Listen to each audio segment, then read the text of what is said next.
Column 0 to 0.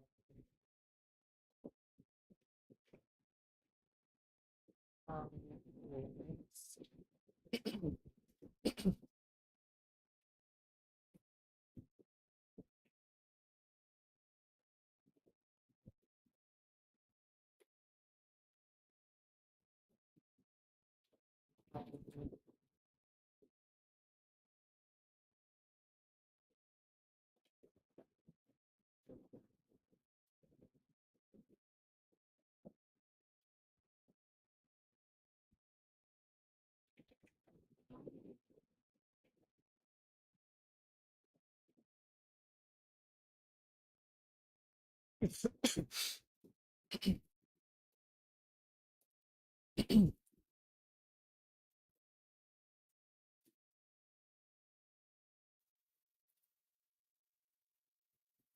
Okay, fine. If you are new here, I hardly remember you. So let me just research about the locks. Synchronization lock implementation.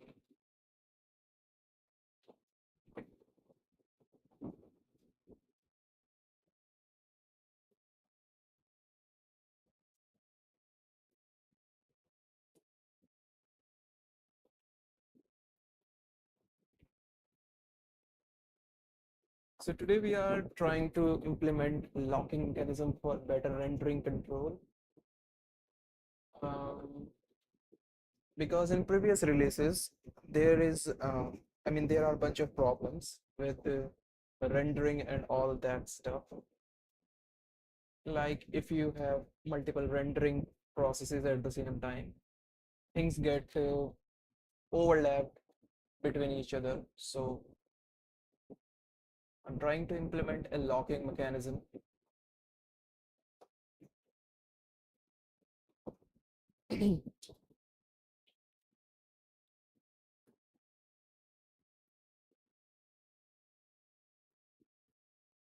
Okay, well, let's start with a simple locking mechanism just to get start with. And first, let's filter out the lines.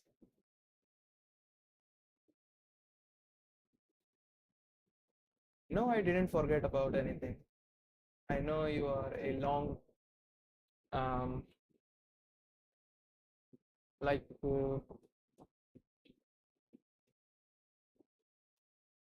you are here, like, it's been a while with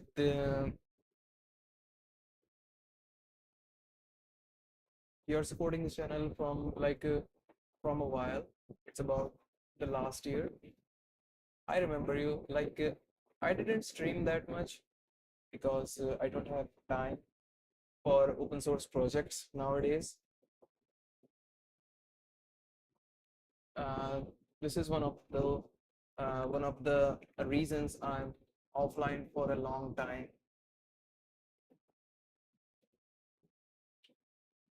So let's collect the lines first. Um,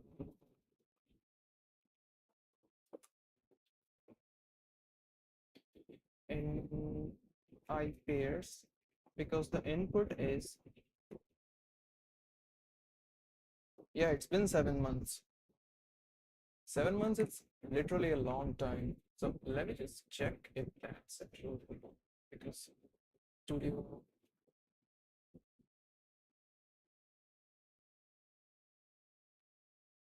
What was the last stream?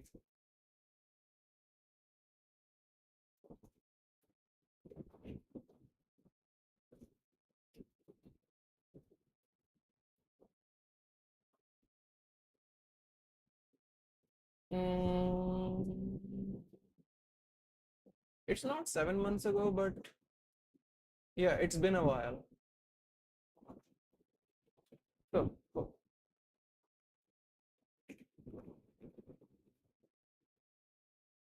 let's print all of these lines one by one. And actually, the content itself, um, I want the actual text value in here. So, if I do this, um,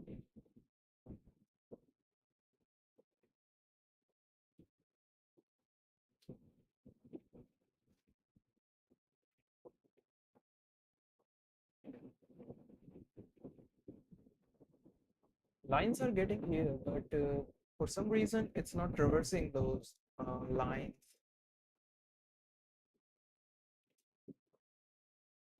I am using I pairs, but still.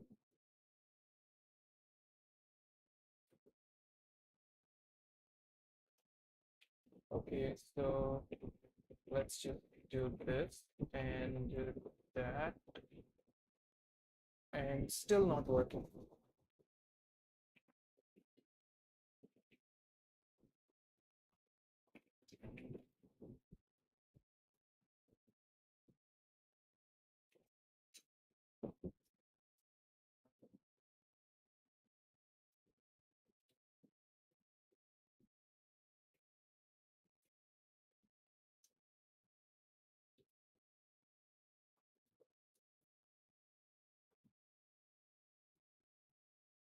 Okay, so it's the 7 month before stream in which you were there. 7 months, it's a lot. Like 7 months, it's currently it's April, 4 months and three. Yeah, it's been a long time.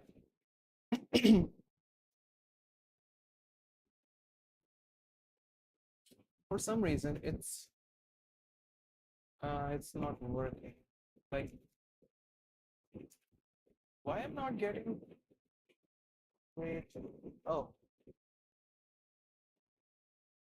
a newbie mistake. Let's call it results here. And this time, yeah. So we have all of the lights, but in Finder, we need to eliminate all those loops and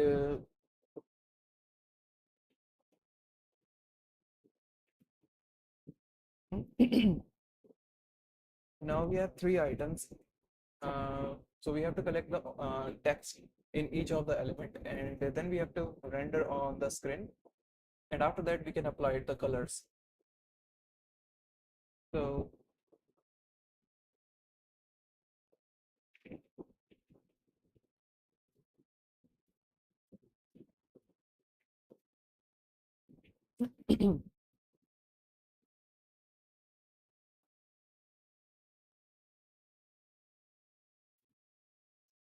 let me just also put the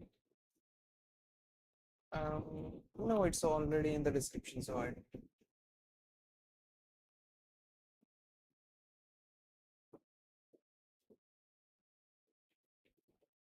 so let's just table.insert results, and in results we're going to push like line dot text, and at the end vim dot or self dot set lines, um, or we can just return the results.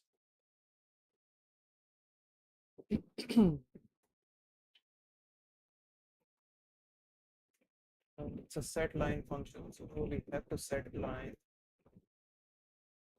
It's a buffer t this and vim.api or self.set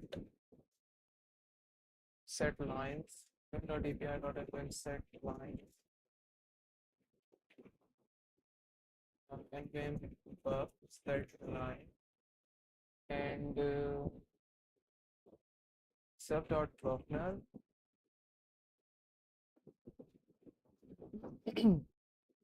starting and ending position, and then the results itself.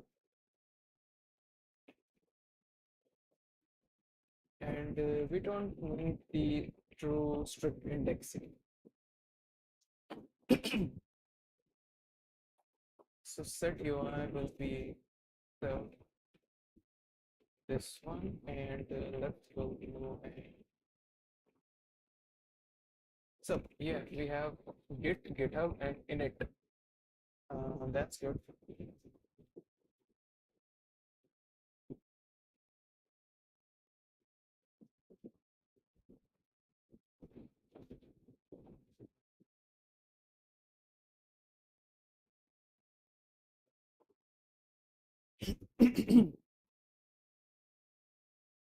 So after setting up the lines, you have to set up the highlights as well. So let's go through each of the highlights, like line in I pairs, lines do end, and to set up the highlight, we have vim.hl.range, and that range function. Let's just vim.hl.range take a look about the documentation. So it needs a buffer, so dot buffer, a namespace ID. We do have namespace ID. Namespace. Is this a nil value, or do we providing the? No, it's a nil value. Namespace to add highlight to. Currently, I'm going to just say 0.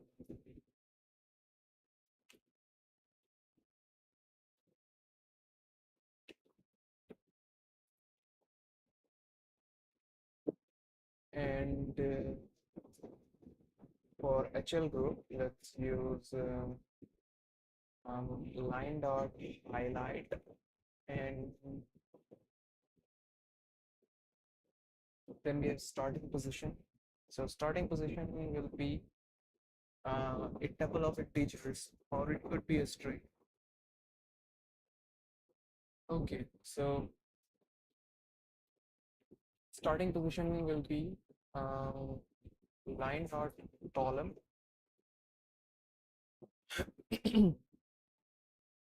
like line dot row, and line dot column.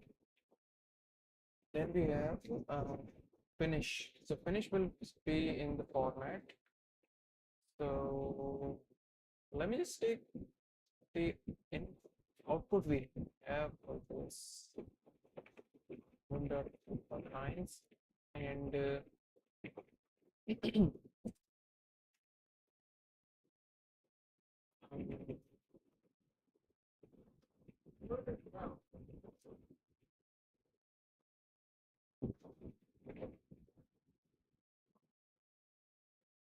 so they are starting from the column 0 and starting from the row 0, but mm, so the ending column will be easy. Line will be the same, and the column will be line length and the text. And in last we have options. We don't need options right now. Let's just try to re-render things. And the namespace ID 0 doesn't.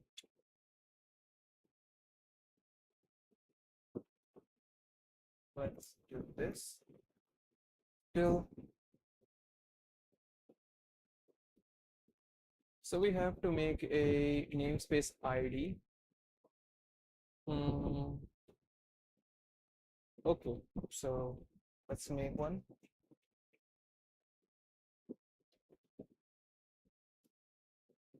So self dot wait, do I have anything namespace? I do have already, so let's use that namespace ID. And that would be self dot namespace ID. And let's try to, okay, so this time folder have their own color, and same for the file as well.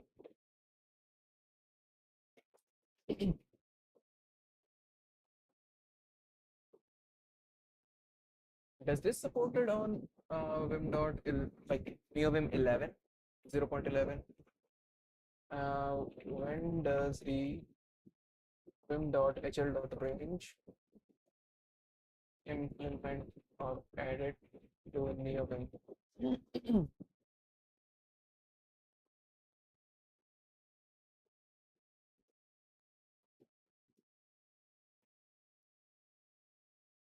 Okay, so it's okay. Now we need to so,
after setting up the lines, we we already added the highlightings and we added the setting lines. Now just implement the locking mechanism. In synchronization, we have the lock, but that lock doesn't allow you to have queuable process. So uh, we have to add a feature just to allow processes to be queued in this lock. I'm not going to allow so many processes. I just want a single process at a time, because um, I don't want to allow multiple processes to update the buffer at the same time. It will be a synchronization problem. So instead, I'm going to allow only one process to update the buffer at a particular time. So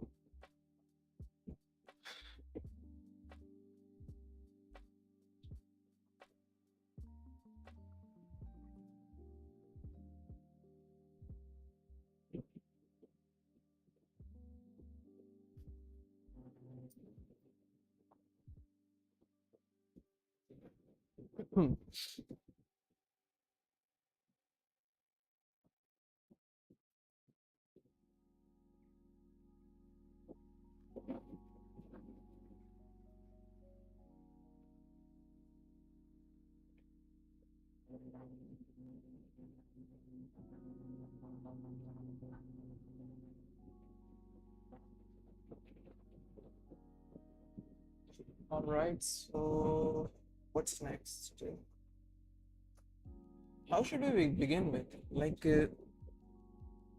Currently, this log is just to, you know, let to know, like this log is currently working as just a global marker, like whether process should execute its its statements or not.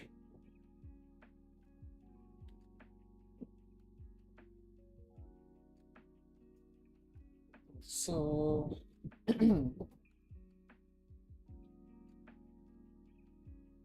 we need queue, or we don't need a queue because we are only going to hold a single process.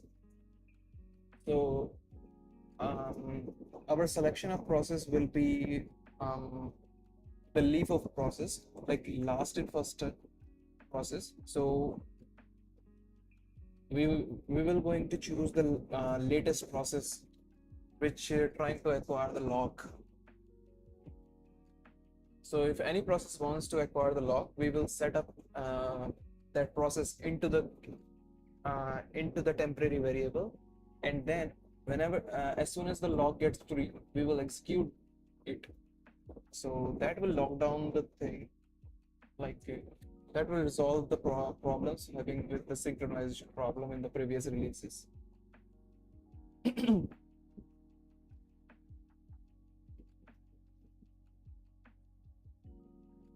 So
the first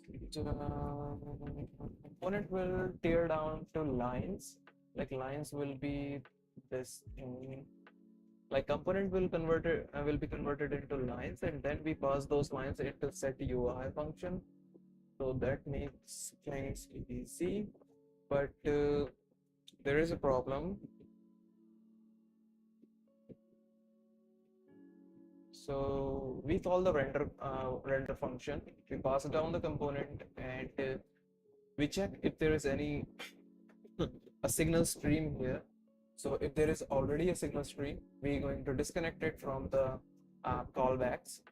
Like we won't allow any callback to update the UI. Okay, so yeah, and we disconnect the UI. We reset the signal field. We create a new signal, and that signal will initiate another connection with the component, but this time with a new action. So we will going to repeat the same process, but this time, let's say the previous action is currently um, executing the updating the buffer, so we cannot interrupt that process in between. uh, Otherwise buffer could get corrupted. because two processes, like if two processes try to update the buffer at the same time, the result may not be the same as we want. So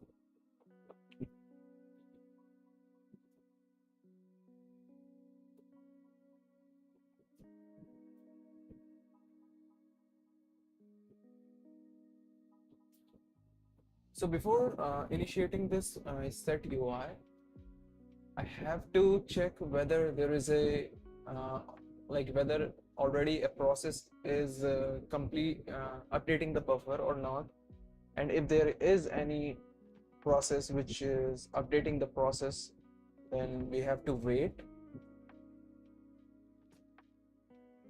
and that process will be, yeah, so it all going to be fine. So let's go to synchronization, and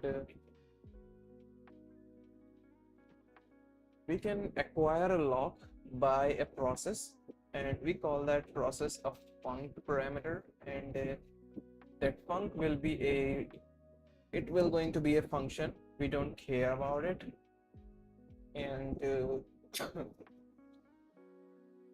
so that process, so process, and that process will going to be a function, so let's call it a process.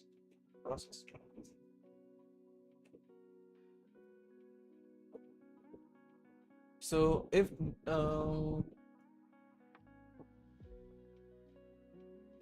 we don't need to return the values anymore, yeah, like we just have to return, yeah, there is no need to return the booleans from this function. We can simply I think the noise is too much. Wait, let me decrease the volume. So we acquire the log with the process, and we can update the process as soon as we get another one. And process, here is the updated process. So if it is logged, then we return true, and if it is not logged, then we return it.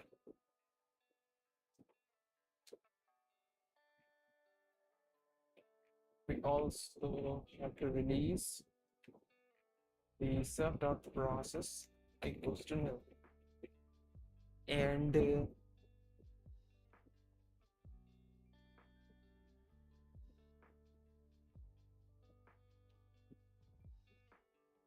so as soon as if we have any process left over,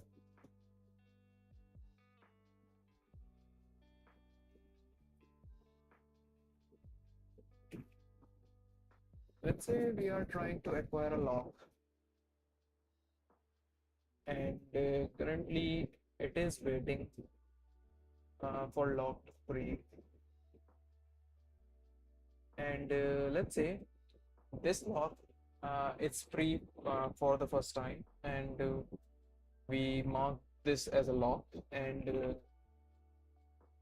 at this time we shouldn't allow this process to be, we have to execute that process as well. So if, or we can just say process, we call the self.process.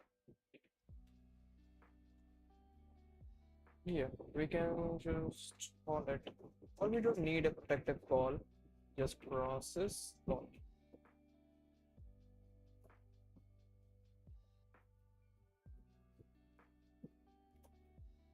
Mm.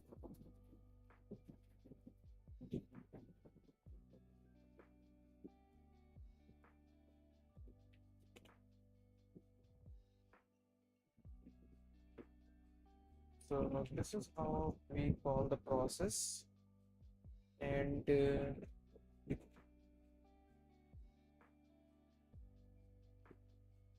let's say we are releasing a lock. So as soon as we release a lock, we have to check if there is any process to process. So if there is any process, we're going to call that self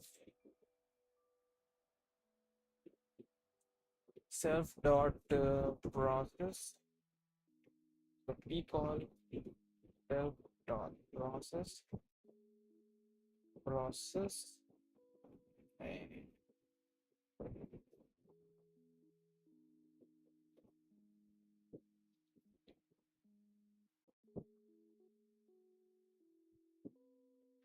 and this is how we can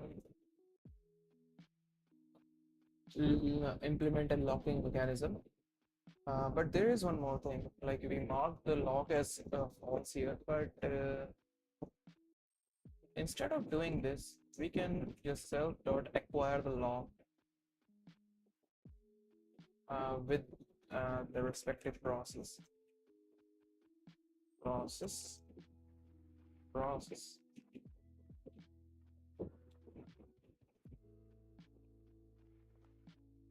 Instead of calling this process, let's call it queued, queued, because it's a queued process.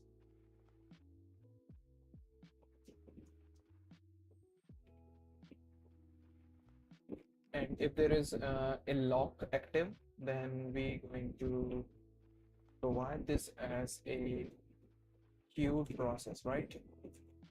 And here, instead of queued, like instead of process, we can use the queued word. So queued. Okay, let's double check our implementation. So our implementation is just whenever we try to acquire a lock, first it will going to check um, whether the lock is free or not. So if we already logged in the situation, we're going to lock the queue, like we're going to queue the process and quit out of the function. Then we mark, like if that situation is not true, then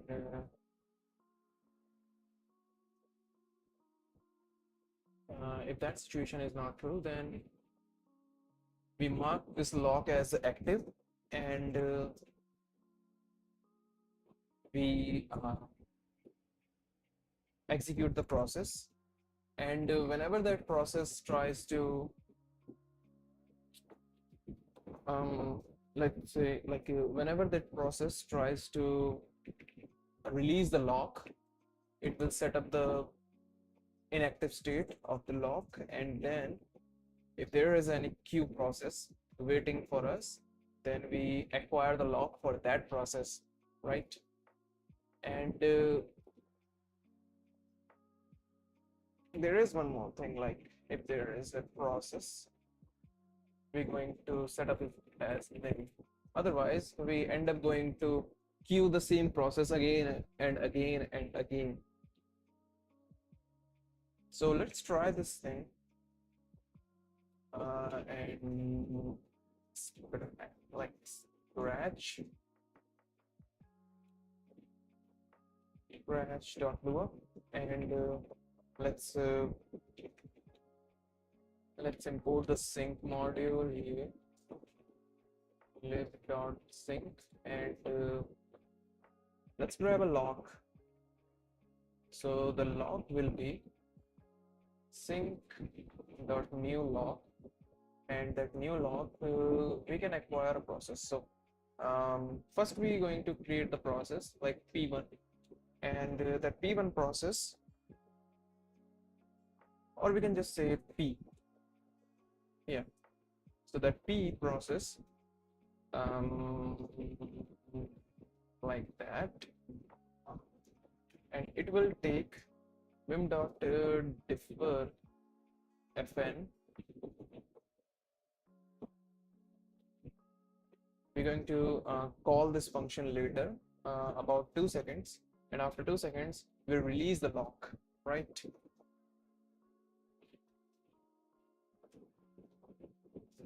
So lock dot release,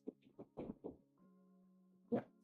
So this is how we can release the lock, and let's acquire the process, right? Lock acquire the process P. So let's run this thing, and oh, I have to add some logging statements as well. So releasing the log. So let's execute this, and yeah, we are releasing the log. But what if we have two simultaneous process trying to acquire the log? Will that be possible or not? Let's try to find out. So let's just paste it 2 times, and that will be fine, right?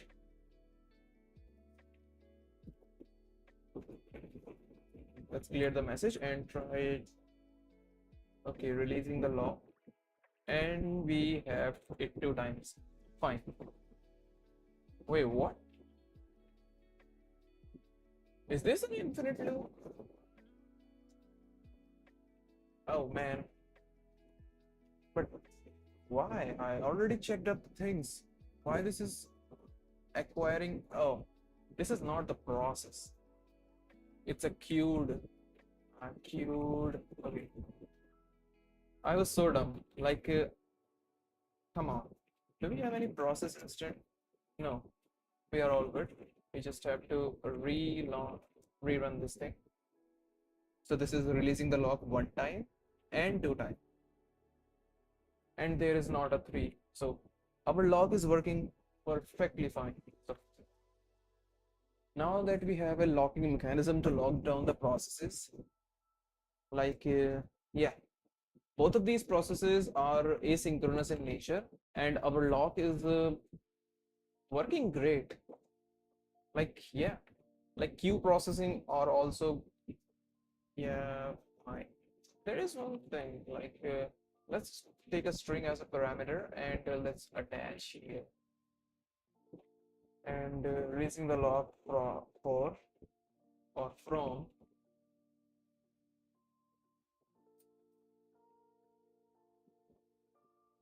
uh,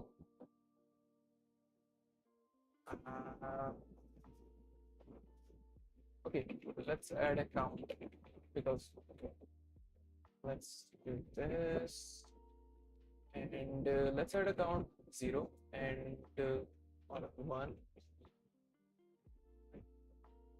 count, and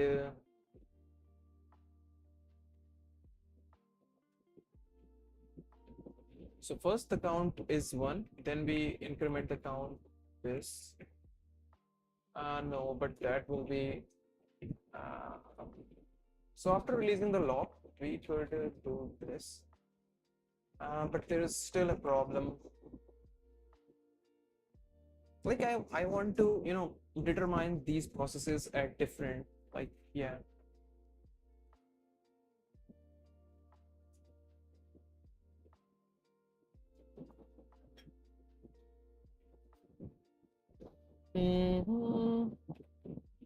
Okay, so let's use vim.uv.hr time, something like that, right?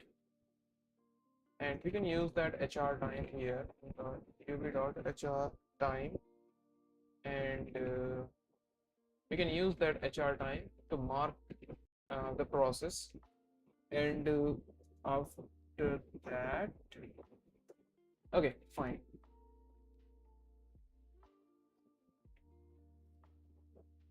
HR time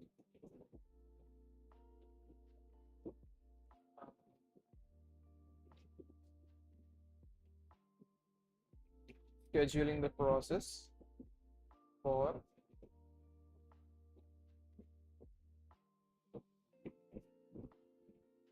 okay, let's try to run this thing.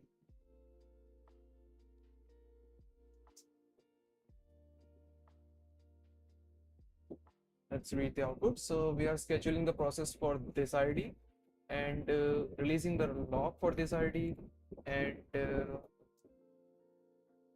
so these are same, right? But there is one problem. Like I launched 3 processes. I do get it. Like yeah, the log was not free for that.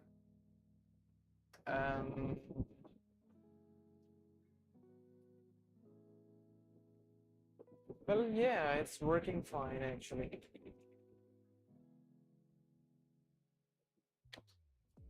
Okay,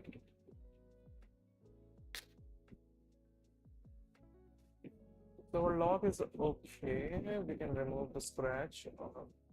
Let it be. So in buffer, we can try to, integrate this lock mechanism so that no two process can update the buffer simultaneously.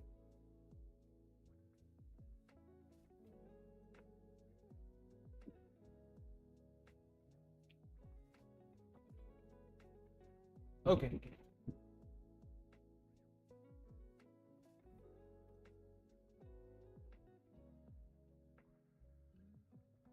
First time seeing you, bro. What are you making? I'm just improving some of the issues. Like I'm improving the overall fundamental structure of fyler.nvim because I don't know, like the user ever noticed that issues, but there are some foundational issues related to rendering, and the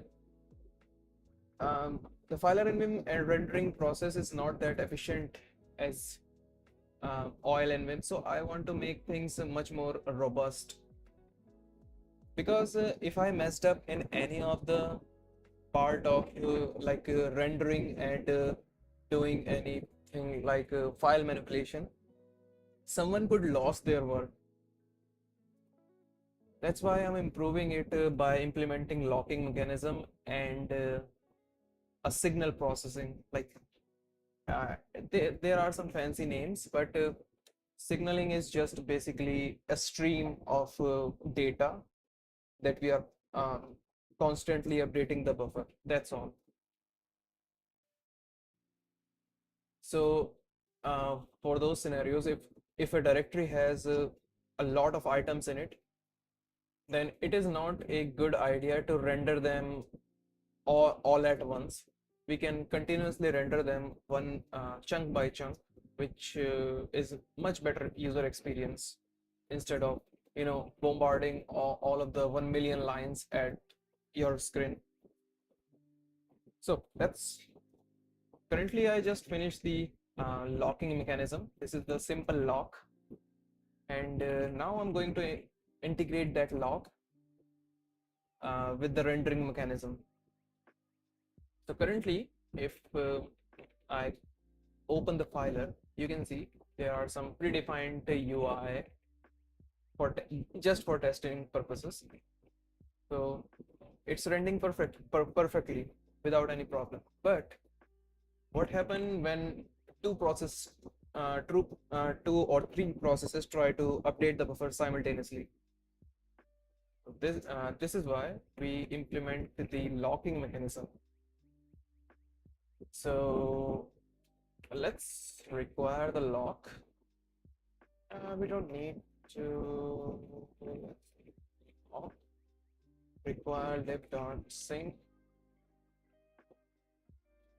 Let's get a new lock. So, well, actually, this lock should be an instance level. Yeah, we already have the sync lock.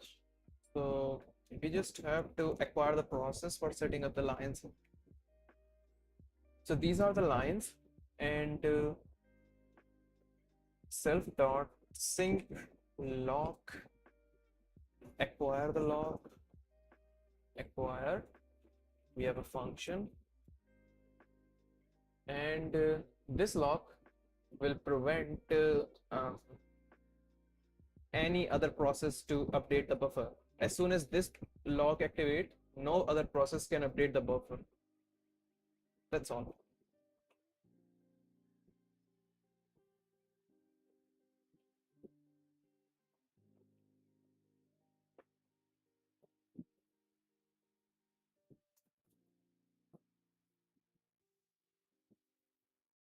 So this is a synchronous process, like setting up the lines and setting up all the highlight groups.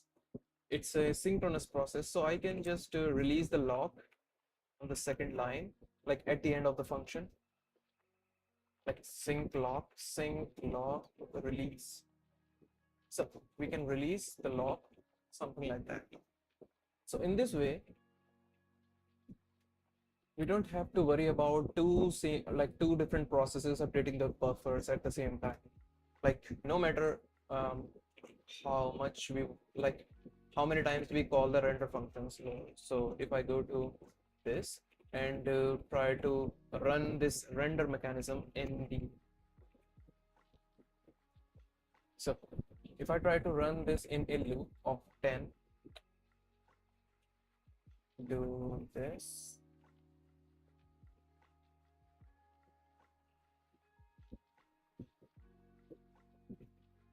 Let's add a debug statement as well, like how many times we are setting up the lines. This is the set UI. Let's say how many times we enter in this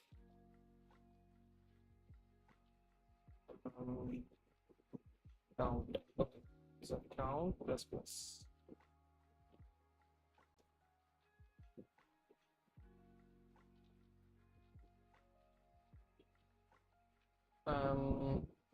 That's weird.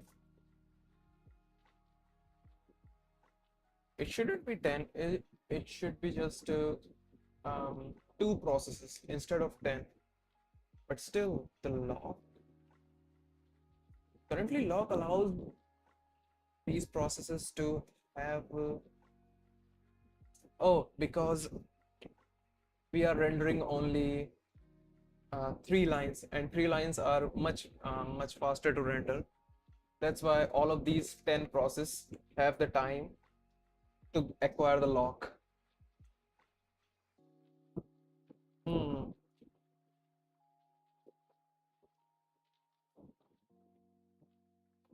Okay, so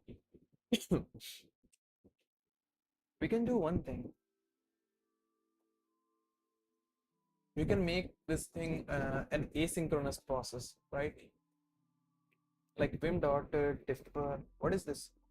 Um, and we are working on improving the fyler.nvim. Let me explain it for once. Like, not this one. So this is a plugin for NeoVim. It's basically a file explorer, a combination of oil.nvim and the NeoTree as well. So it provides you a tree structure file explorer.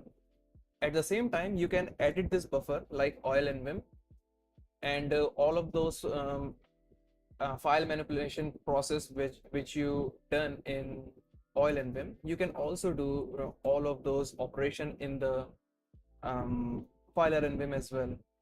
There are some features has to be implemented, which are permissions and SSH configuration. Those are future plans, but you can assume it as a combination of oil.nvim and the NeoTree. So currently, I'm improving the fundamentals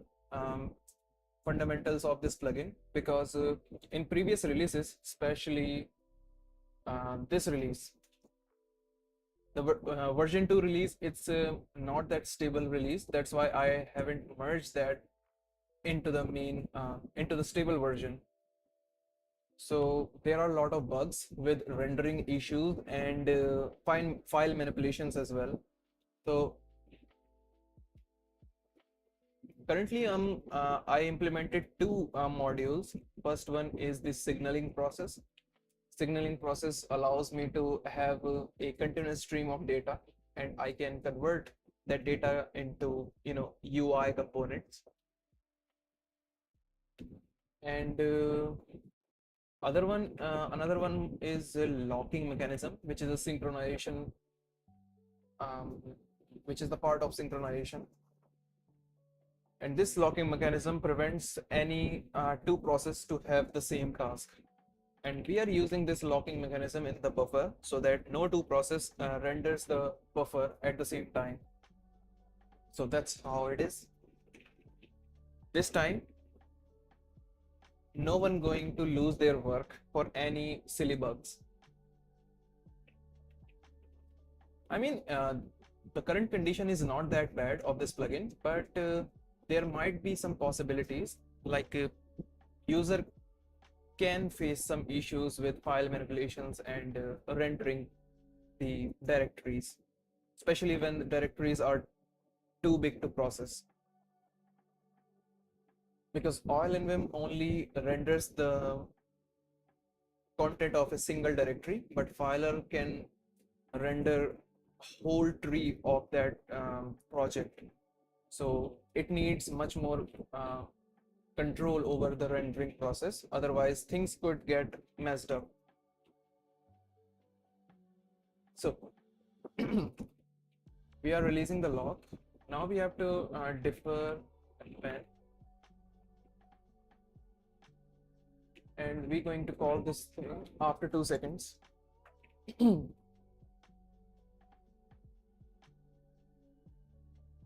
Let's see how many times we're going to call this set UI function. So this is 1, 2. Okay, so locking mechanism working fine. There's only 2 processes which are allowed to complete their execution, because first process acquires the lock, completes its execution, and all of the execution, all of the other execution get queued, and only the last one remaining gets the lock and executes its process as well. So yeah.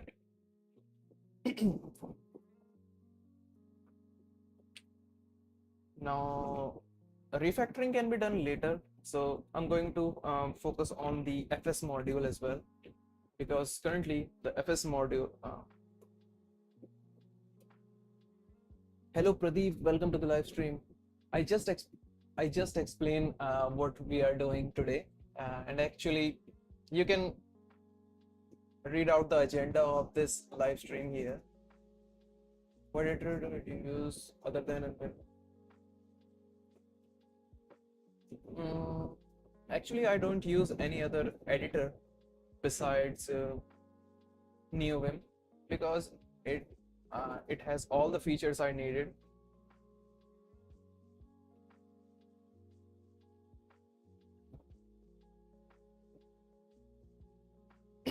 So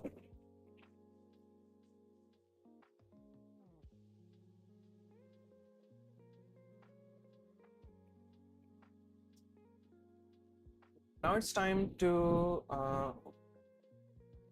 do some NeoVim is a god. Yeah, you could say that. Like it depends on person to person. Like for me, the ergonomics for navigating the buffer are much more intuitive than other code editors. So yeah, but it could vary person to person. So let's go and see the component, the UI component that we created. This one. This time we have to fetch all of the directory contents. Okay. Well, I already have, like, FS module was always been fine. Like this FS module is already completed, and yeah, so we can use this module as it is. We don't have to change anything. So okay, this depends on hooks as well. But hooks are a little problem here, because currently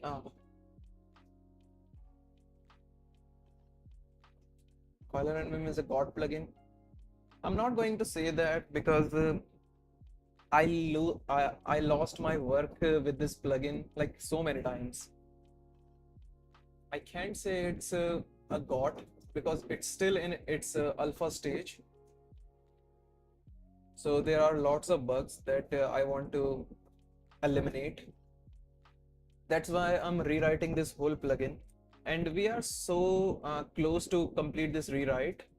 And this time I am solidifying every step of this plugin. You can see For an example, if I go to my configuration and search for fyler like this, and let's say the configuration have hooks and finder for now. So finder equals to kind of, let's say, a numerical value. But skill issue, I remember the time when you delete the plugin file. Yeah, um, like it's a very long time ago. I managed to delete my whole project, like the filer project itself. I was experimenting, like I was testing, manually testing the file manipulation feature, and deleted my whole directory of fyler.nvim, and in result I have to rewrite the whole thing from scratch again. That time I realized like I have to do a lot of work onto the foundation of this plugin. And this time this plugin will have some better features like recovery from the damage, something like that. So if you delete something, this plugin will going to store all of those operations like a git commit history. So if you want, you can roll back all of the operations that you did.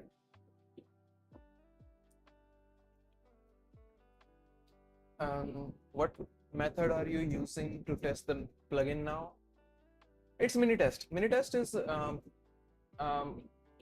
enough for any kind of testing, like asynchronous testing, E2E testing, and unit testing as well. So we have a minimal init file for the sub process of NeoVim, and we have a simple utility. And this time I am really serious about all of these tests. So I'm going to implement each test carefully, so that in future I don't have to, manage all of these bugs related to file manipulation and rendering, because rendering was so slow on bigger code bases like Linux repository. This time I'm going to make it much faster than before. So yeah, I was showing the new feature of configuration mismatch. So let's say a kind has to be a string, but I provided a number here, and let's restart it. So you can see there is warning.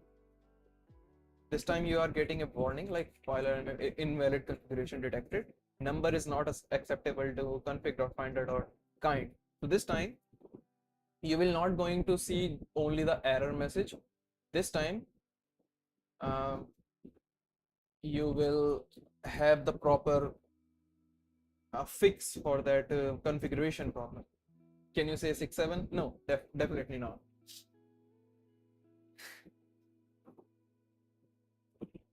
How do you find fyler.nvim? Find? What that mean, find? What's that supposed to mean?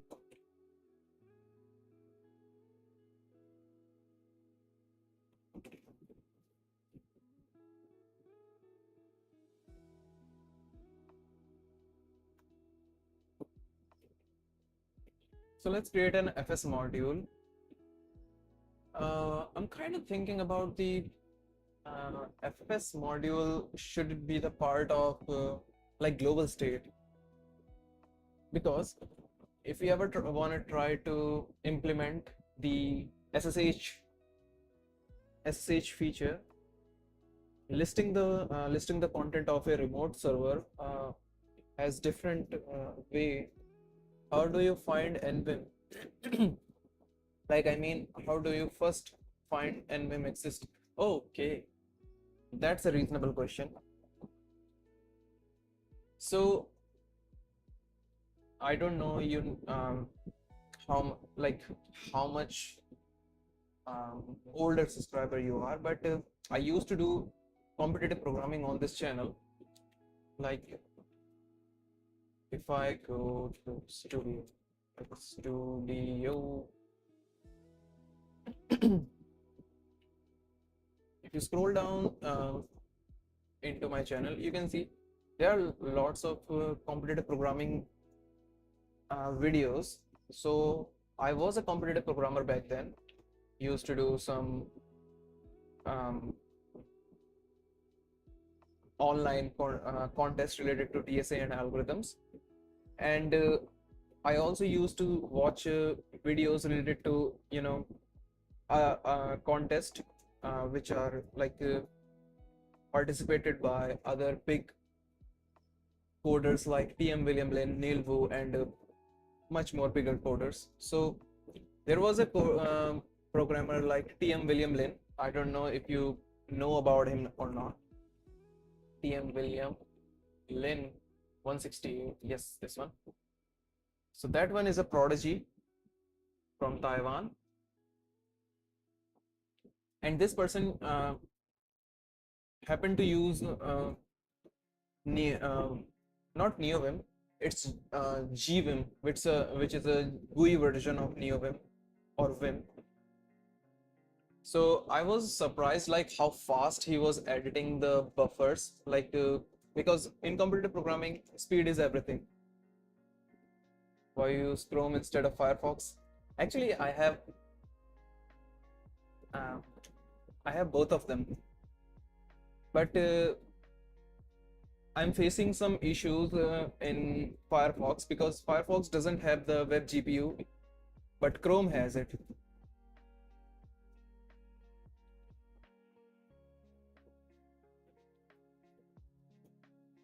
Like Firefox team doesn't implemented the web GPU module in their browser, but Chrome has it, so I'm using it. It's not a big deal.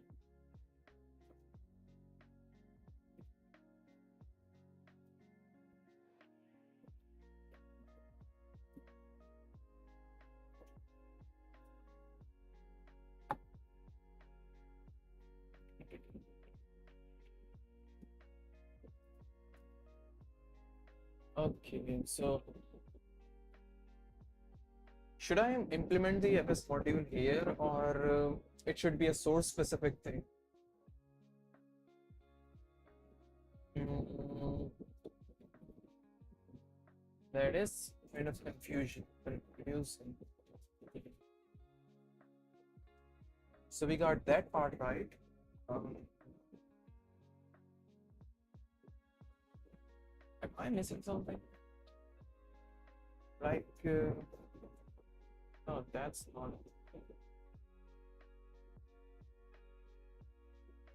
So FS module must be the part of sources of each binder variant.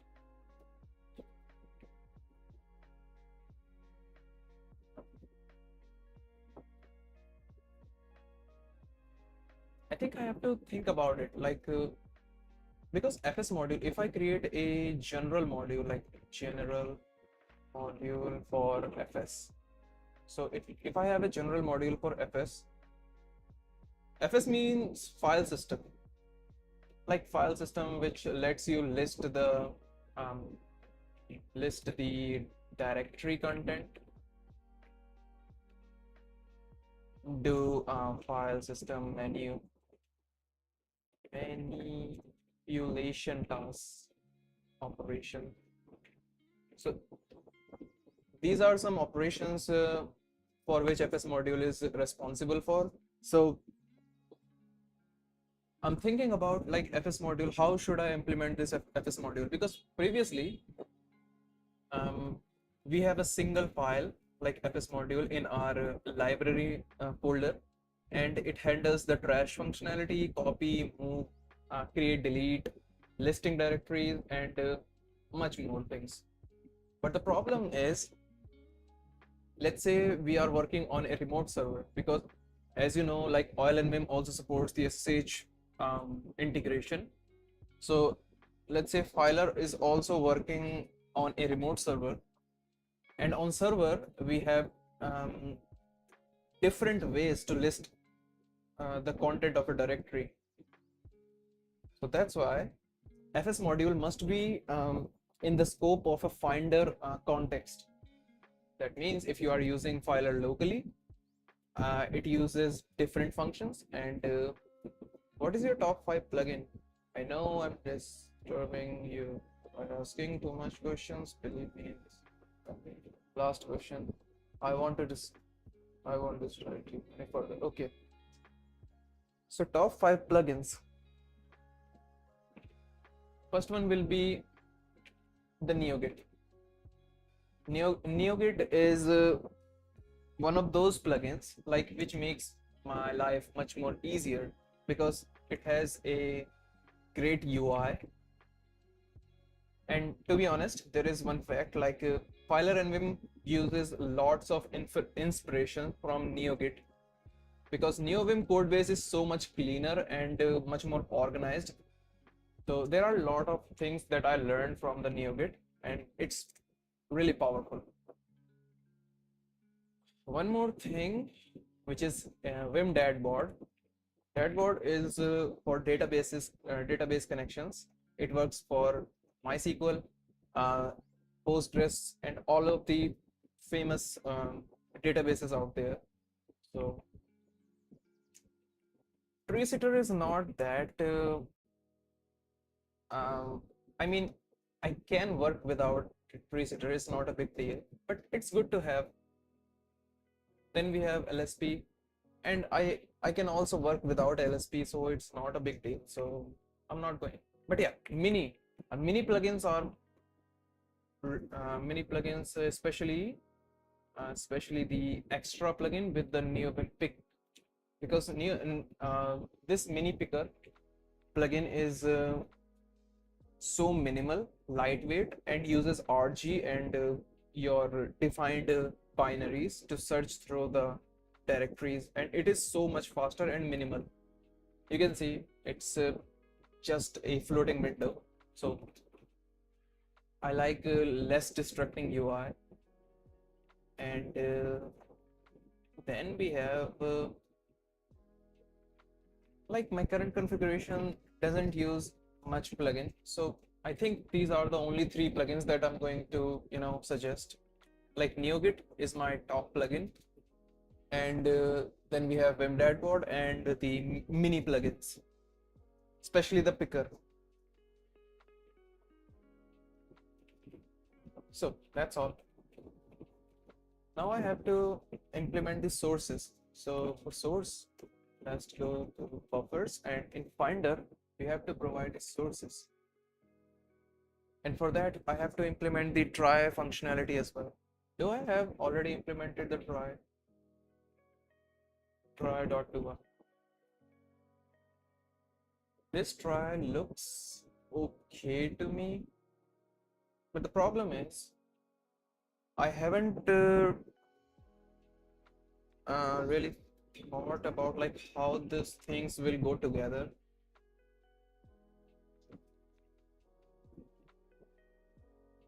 Like I was thinking, I use Vim Fugitive, not NeoGit, because of plenary. Yeah, this is one of those controversial things. Like because plenary is so poorly maintained nowadays. So yeah, it is understandable, but as far as I'm not having any problems with NeoGit, so I'm using it because yeah, Vim Fugitive is also a great option, but I want much more a UI thing, not the command line, because it doesn't make that much sense to use command line if you are using a plugin. Like if you end up using the command line, like if you have to remember all of the commands, like what Git has to offer you, then it doesn't make any sense to use a plugin for that. I know there are some buffer related options we have in Vim Fugitive, but NeoGit has a lot of features that Vim Fugitive will never going to have because it's not the motto. Like you can see how much great diff we have. Also, the commit history is much more, readable.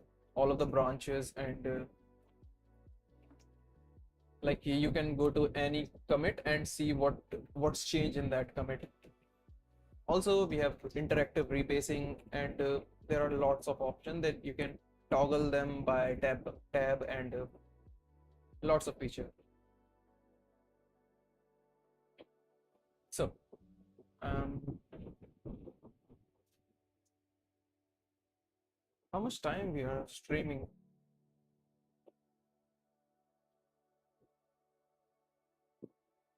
It's 1 hour already. I think I have to think about the process of implementing the source first. Then I'm going to make another stream, and we're going to implement the sources one by one on that stream. So for now, that's going to be it for this stream.